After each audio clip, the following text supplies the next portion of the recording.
Shitombo says to be able to have a side gig, one has to look beyond the normal 8 to 5 job, adding that one's hobbies and interests are able to generate an income.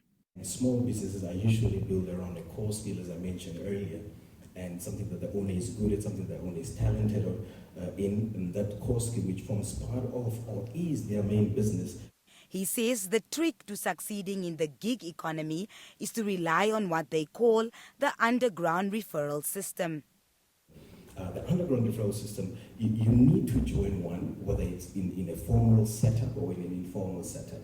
For photographers and creatives and so forth, we have a fantastic underground referral system where we share work, we share client details, we share tips and pointers, we share positive criticism. For us photographers, for example, Shitombo says one has to invest in more than one sector to avoid being wiped out.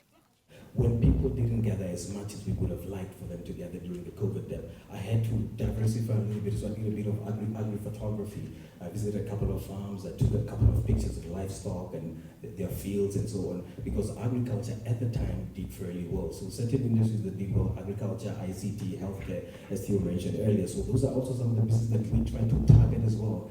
The side gig entrepreneur says it's important to separate your work earnings from your side hustle earnings. He also advised newcomers to refrain from taking loans.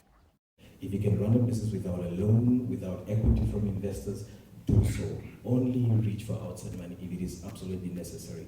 With countries that take on a lot of debt and a lot of debt from outside institutions, to a certain extent, you surrender your sovereignty.